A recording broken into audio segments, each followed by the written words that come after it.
se fixar como uma época certeira. O que sabemos é que mais ou menos, aparentemente, entre 800 a.C., entre o século 3 e o século 5, há de saber que esse período, Joel foi o profeta.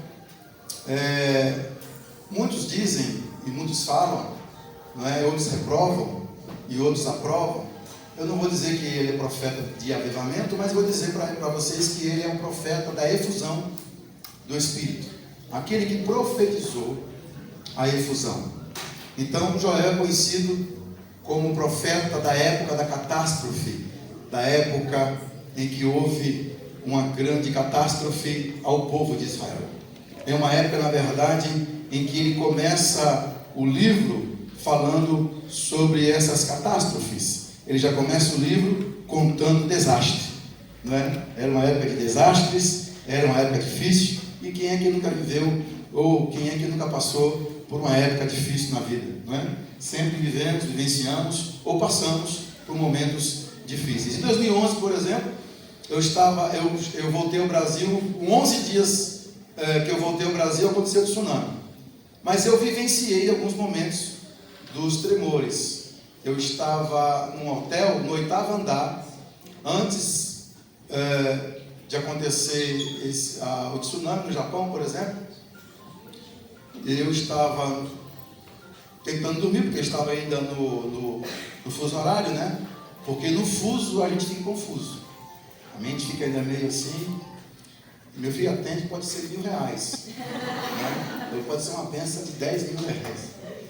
E aí, quando aconteceu esses tremores, os sinais vêm. Nunca uma coisa, uma tragédia, ela vai acontecer sem sinais. Sempre que você vivenciar uma catástrofe, ou uma tragédia, uma situação, haverá sinais. A mesma coisa é quando Deus faz promessa de bênçãos, não é? E quando é que eu sei, pastor, que vai acontecer algo? É quando as circunstâncias, elas se encontram com a realidade do milagre. O que é isso? Sinais. Deus vai dando sinais, vai falando. Nada nos pega de surpresa.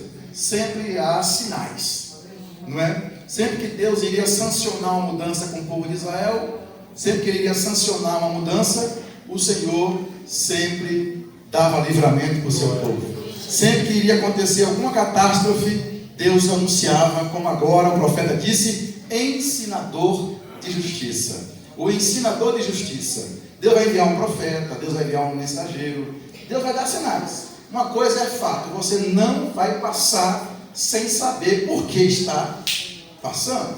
Então, ali foi prenúncios, não é? Aí eu estava no 8º andar, tentando dormir, não conseguia dormir, desci, fui lá no restaurante do hotel, e pense, não conseguia, tudo tremendo. Os prédios no Japão, quando tremou lá no Japão, parece que vai para um lado e vai para o outro. Eles têm uma estrutura embaixo, né? A gente fala molas, né? Mas não é bem molas, né? É uma estrutura que quando... o Japão é preparado para isso. O Japão é preparado para os tremores. Só uma coisa muito violenta, além do que é normal, para acontecer o que aconteceu. E aí pela manhã o pastor foi nos buscar para a gente tomar um café, veio visitar de manhã.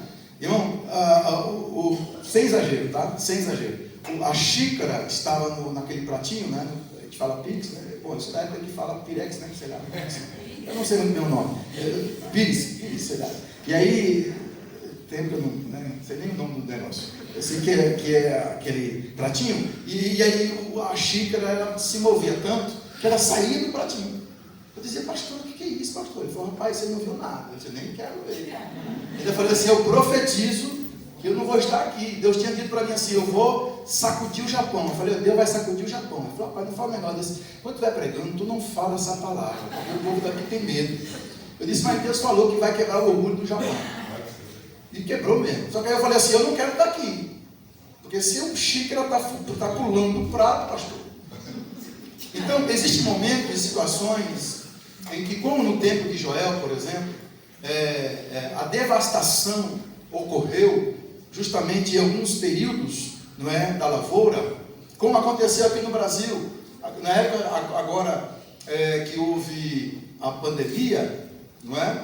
eu fui convidado para pregar em Blumenau, logo assim no finalzinho, não é? Daquela pandemia. E eu me recordo que a gente passava pelaquela estrada, pela rodovia que vai para o Paraná, que cruza o Paraná, né? Chega de Santa Catarina. A gente via aquelas placas de outdoor de ferro, irmão, retorcida, aqueles telhados quebrados. Vocês lembram que vinha uma nuvem de gafanhotos para o Brasil, provinda da Argentina?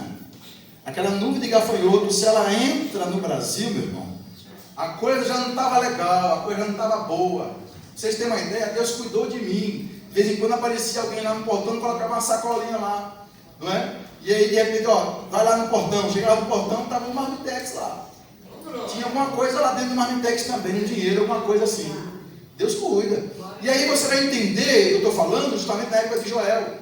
Por quê? Porque essa época, a terra de Israel, ela foi justamente maltratada, ela foi danificada, houve seca, e por causa da idolatria, desastres naturais, invasão natural de gafanhotos, não é? O pulgão, a locusta, e aí vai, não é? Diante dessas situações, você vai perceber que o pulgão, a locusta, o gafanhoto, não é? A lagarta, todos têm uma simbologia tremenda, mas aconteceu essa devastação, sabe? Um chegava e cortava a beleza da folha, o outro chegava e tirava a possibilidade do crescimento, o outro chegava e devorava o galho, o outro chegava e devorava a raiz, destruía, tirava assim o efeito justamente da produção do fruto, não é? Se você for perceber diante desta temática, você vai entender que para nascer uma árvore, ela precisa ter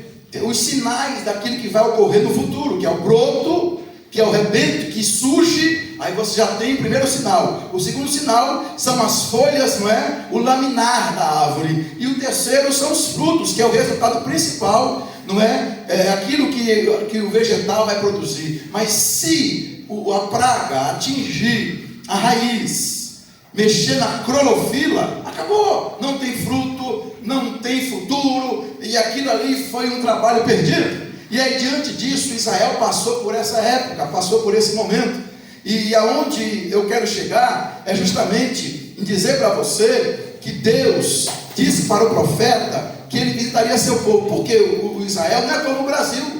O Brasil tem as suas estações, a chuva aqui vem bastante mesmo, não é? Eu prego no Imperatriz do Maranhão, por exemplo, a segunda maior cidade do Maranhão, e quando chove lá em Imperatriz, por exemplo, tanto que eu não prego agora em dezembro, eu não prego no Imperatriz para janeiro, porque e depois de janeiro, fevereiro, eu não prego lá, ainda prego em dezembro, mas em janeiro, fevereiro eu não prego, porque se chover lá, não é? É mais fácil você não ir nem de Uber, é mais fácil você comprar um barquinho e ir de barco para os lugares, porque a cidade fica inundada.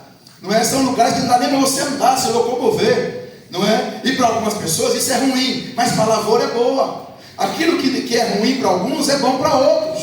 Sabe por quê? Porque a vida é assim, a realidade da vida é assim. Uns estão morrendo, sendo sepultados amanhã ou hoje, mas já tem gente chegando, gente nascendo. Tem gente aí que está perdendo, mas tem outras que estão ganhando. É a realidade da vida. Agora você vai entender o que eu estou tentando explicar para você. É que a função da raiz no solo, ela tem uma dupla função. Fala para o teu irmão aí, ela tem uma dupla função.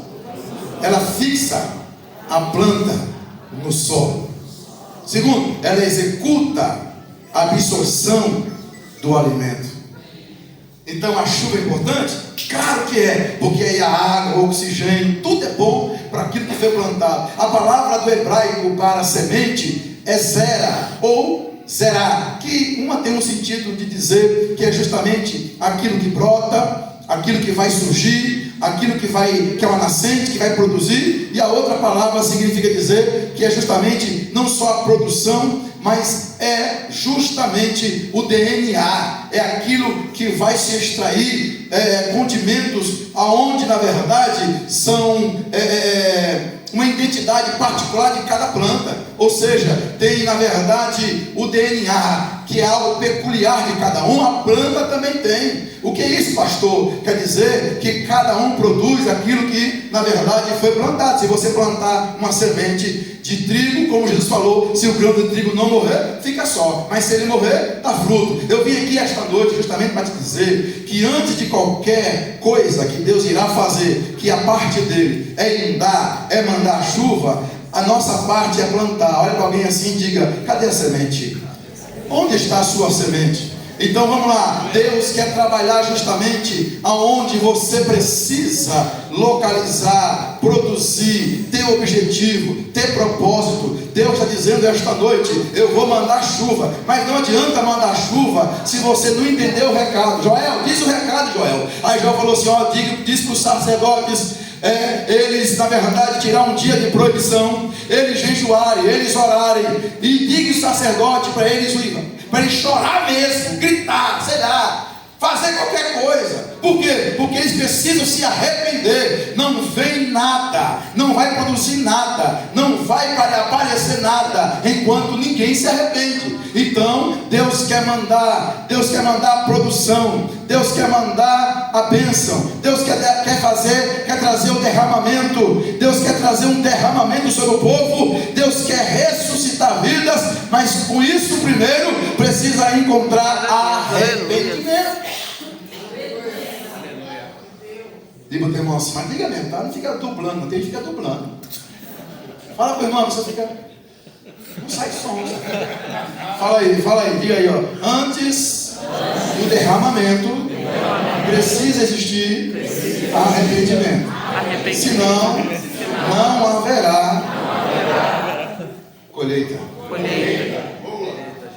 Quer colher, mas não se arrepende. Quer colher, mas não planta. Quer colher, mas não cultua, não é? Quer colher, não, pastor, mas eu vim para a igreja. Irmão, uma coisa é você congregar, outra coisa é você cultuar. Tem gente que só aparece, bate o cartão e vai-se embora. Pastor, onde der não pode falar nada. Você não me viu lá? Eu vi. Está entendendo? Eu estava lá, eu vi você lá. Entendeu? Tem gente que é assim. Ele acha que congregar tá bom. Eu já congreguei. E tem o primeiro grupo, tem três grupos: os que congregam, não é? Os que assistem culto, que é os que não vêm para a igreja, é os que ficam em casa. Se a igreja tiver a transmissão no YouTube, é aquele aí que acaba é crente em casa, tem jeito, aí ele assiste em casa. E o terceiro grupo é os que cultuam. Os que assistem em casa pensam que cultuam, mas não cultuam. Eles estão assistindo.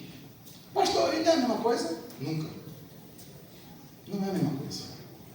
A igreja compõe de um corpo, e o corpo depende da cabeça. Se o corpo não está, se o corpo não está atrelado à cabeça, ele não cultua. Ele está apenas assistindo o culto de quem está cultuando, mas não de quem está lá cultuando junto.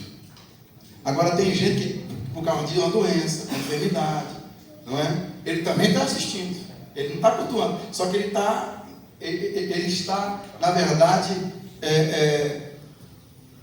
ele não pode estar na igreja. Então a gente entende, Deus também entende.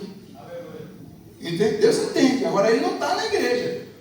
Não, pastor, mas eu sou a igreja. Não, você não é a igreja, você é o corpo de Cristo que compõe a igreja. Você faz parte do corpo de Cristo. O corpo de Cristo é a igreja. Então se você não vai, então você tem uma peça do corpo faltando.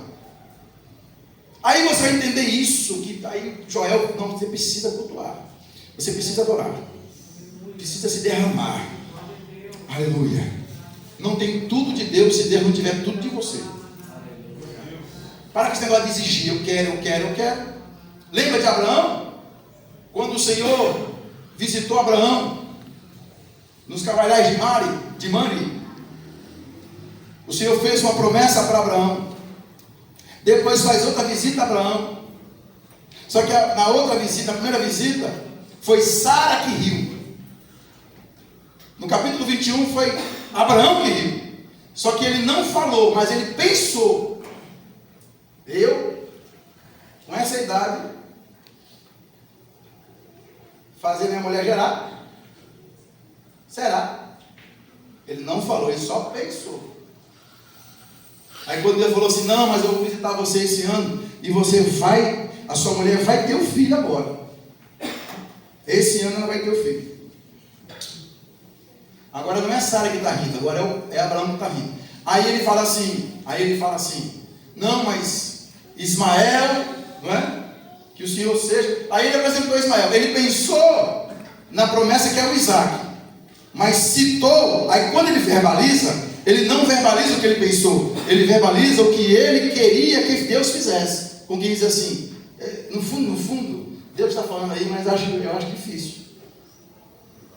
Tem gente que sabe que Deus faz, sabe que Deus sabe que Deus realiza, mas no fundo acha difícil. Deus falou, eu não tenho nada contra Ismael. Ismael também vai ser uma grande nação. Eu estou falando com quem diz assim, ou atribulado, ou desentendido. Eu estou falando que é a semente que vai nascer na tua mulher. Aleluia. Agora tem gente que é incrédulo, tudo bem. Mas tem gente que é crente e fica descrente. E Zacarias, Deus ficou quase 400 anos sem falar. E quando Deus resolve falar através de Gabriel, o Zacarias, que é o 8º na categoria do sacerdote, o homem mais experiente sacerdote, que chegou a sua vez, aquele dia era o dia dele. Talvez ele nunca mais entrasse pela idade. E na hora que Deus resolve falar, ele é crente, mas ele desacredita, ele fica descrente. Aí Deus falou assim, agora quem vai ficar sem falar é você. Deus ficou 400 anos sem falar. Agora Zacarias vai ficar 9 meses sem falar. Toma, chegou. Vai ficar 9 meses sem falar para tu aprender.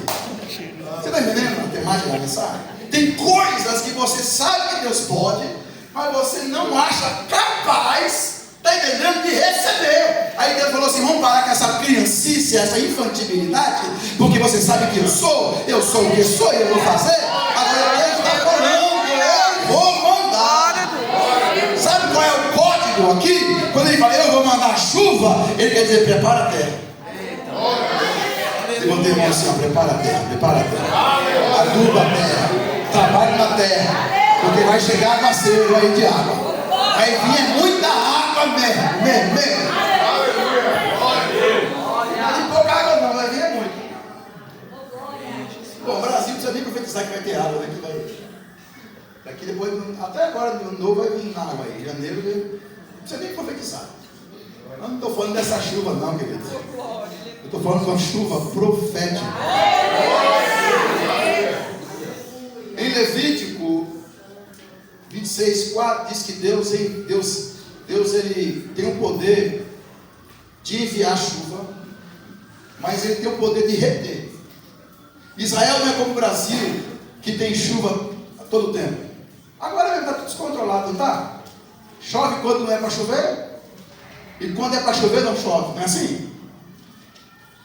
Quando é para fazer calor, faz inverno, faz frio. Quando é inverno para fazer frio, às vezes está o dia todinho de sol. Como é que pode isso? Toca em alguém, segura, engessa o braço em alguém, vai. Toca e engessa, deixa o braço aí. Diga assim, Deus está falando. Que Ele vai regularizar as estações da sua vida. Só quem tem que... Descontrolado vai controlar. Se estiver parado vai ganhar movimento. Aleluia. Elomai. Elemai. Se estiver parado vai ganhar movimento. Aleluia. Pastor, está tudo parado. Mas é questão de horas e dias. O céu não se move por necessidade. Você achando que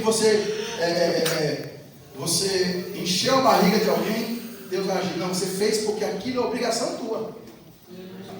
Ajudar o próximo é uma obrigação tua. Agora, quer ver o céu se mover? O céu não se move quando você dá alguma coisa para alguém. Agora, o céu se move quando você usa a sua fé. O céu se move por fé. Está todo mundo dizendo que não vai acontecer, mas tua fé está ativa, dizendo vai.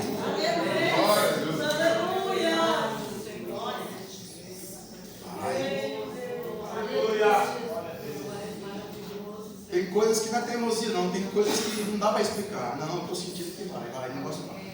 Mas tu é doido, é. Na minha terra eu falo assim, tu é doido, é. Então, eu não sei se eu estou doido, é, mas eu acho que eu estou doido, é. Porque não, eu não acredito que um culto como esse, por exemplo, falando sério, a gente não veio aqui só para ouvir as belas músicas, louvores que a gente está ouvindo, ou uma palavra que seja. Não, uma coisa, eu tenho que ir para um culto como esse, convicto que quando eu sair desse culto, alguma coisa vai acontecer. Aleluia! Glória a Deus! E para a igreja, só botar uma, né? Está entendendo? Aleluia! E a igreja, só para. Me desculpa, tudo tem que fazer sentido. Deixa eu correr aqui, ó, presta atenção. Vai para cá. Diante dessa palavra, o que eu estou vendo aqui? Que Deus falou assim: derramarei.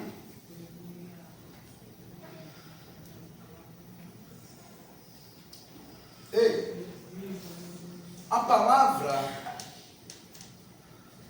da primeira chuva do hebraico, ela é ioré. Diga, ioré. Ioré. Significa, diga, irmão. Significa uma chuva fora do tempo. Ela é chamada temporã. Espera aí, então vamos lá. Presta atenção. A palavra chuva do hebraico é geshem. Diga geshem. Geshem. Chuva.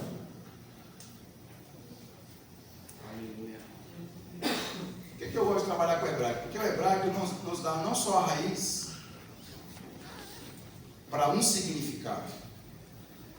Ela fala da sua naturalidade, daquilo que realmente é plausível, da realidade, da época, da língua, do lugar, para simbolizar o que a gente está vivendo aqui, porque aqui nós não somos ninguém aqui é um israelita, a não ser da fé, mas aqui ninguém é judeu, a não ser brasileiro, porém nós somos filhos de Abraão porque fomos adotados. E não adianta chorar assim, poxa, eu fui adotado. Foi. Eu vim aqui para te dizer que você é adotado. Israel é filho. Eleito. Foram eleitos. Também não foram gerados. O único gerado chama-se Jesus. O gerado é Jesus. O eleito é Israel. E o adotado somos nós. Glória a Deus. Só que tem privilégios que os adotados têm, que os eleitos não têm. Os privilégios que os eleitos têm, já tiveram. E terão no futuro. Mas os privilégios que os adotados têm e terão, os eleitos não terão. Quem é que vai governar na terra deles depois? Tu e eu. Agora preste atenção no que eu vou te falar aqui. Diante dessa palavra, não adianta eu profetizar como Joel profetizou, se não existir a ação. A intenção é uma porta que se abre só de um lado, pelo lado de dentro. Se você não produzir aqui dentro, não adianta alguém bater, alguém insistir, alguém forçar uma natureza que não se move. Quando alguém não quer, não quer. Então não adianta Deus querer fazer se você não quiser receber. Agora, a palavra foi dita para o profeta. Aí o povo se arrepende, o povo se junta, o povo se arrepende. Aí sim, Deus falou assim: depois da chuva, eu vou devolver. Porque isso aqui é uma devolução. Os frutos que mais Israel dependem. O primeiro deles é o daigão, é os grãos do trigo. Diga trigo. Diga assim, trigo é o elemento que se extrai. Diga assim, o pão é extraído do trigo. Agora te prepara, não vai faltar o pão. Deus está dizendo assim para Israel: vocês vão ter o trigo de volta. Sabe o que significa o trigo aqui para Israel? Prosperidade. Provisão. Diga provisão. Significa aquele que vê primeiro, aquele que se antecipa no que vê. Quando Deus é conhecido como Jeová Jireh, é uma forma de dizer assim: Ele está vendo antes o que vai acontecer depois. Você não está entendendo. Eu vim como profeta lhe dizer o que vai acontecer depois desse culto. Tem gente dizendo que fulano está devendo, não vai pagar. Tem gente dizendo que a porta não vai se abrir. E eu vim aqui como profeta dizendo: Deus está dizendo que já está vendo primeiro o que vai acontecer depois desse culto. O que vai acontecer, pastor? Deus vai te dar o trigo.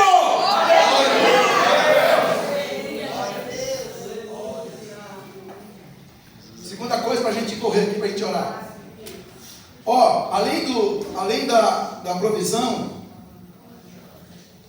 trigo representa aqui a obediência para prosperar. Quem é obediente prospera. Dá para colocar para nós aqui Isaías 1,19? Por favor. Isaías 1,19. Se quiseres. Deus não faz se você não quiser. Diga assim: ouvides.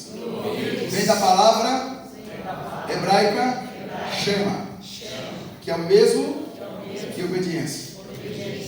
A palavra obediência e ouvir é a mesma coisa. Se você obedecer ou se você ouvir, é a mesma conotação. Comereis. Aqui está assim: o bem desta terra. E outra versão está assim: o melhor desta terra. Você não vai comer só o bom, não. Você vai comer o melhor.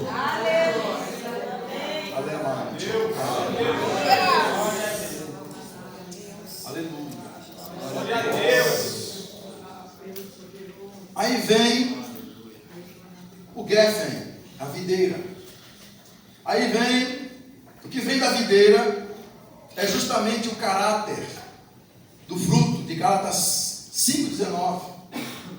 Uma coisa é você ser batizado com o Espírito. Outra coisa é você ser cheio do Espírito. Quem é batizado evidencia-se na fala, no que você fala. Ou batizado. Agora quem é cheio, frutos. Você não está entendendo? Deus não quer só que você seja batizado com o Espírito Santo. Deus quer que você seja cheio do Espírito Santo. Glória a Deus, aleluia. Quem é cheio do Espírito Santo é dotado de frutos. Aonde ele toca, gera fruto. Aonde toca, onde pisa, gera fruto. Profetizo isso, gerando fruto. Gerando fruto. Gerando fruto. Gerando fruto. Você vai gerar fruto. Aí vem a outra, zait. A palavra zait aqui, zait, né? Azeitona. Zait é azeitona, do hebraico. E aí vem a oliveira, que justamente em quatro trabalhos no moar, para moer a oliveira, para se extrair o melhor óleo. O primeiro óleo vai para o sacerdote, vai para a parte espiritual, da unção, extrair o óleo da unção, aquela coisa toda. Depois tem a parte do comércio, depois tem a parte que as mulheres usam para a parte de higiene, né, o sabão, enfim. Depois tem a outra parte que vai para o comércio, que é o que sustenta, não é, as lamparinas, as lâmpadas. Agora deixa eu te falar uma coisa.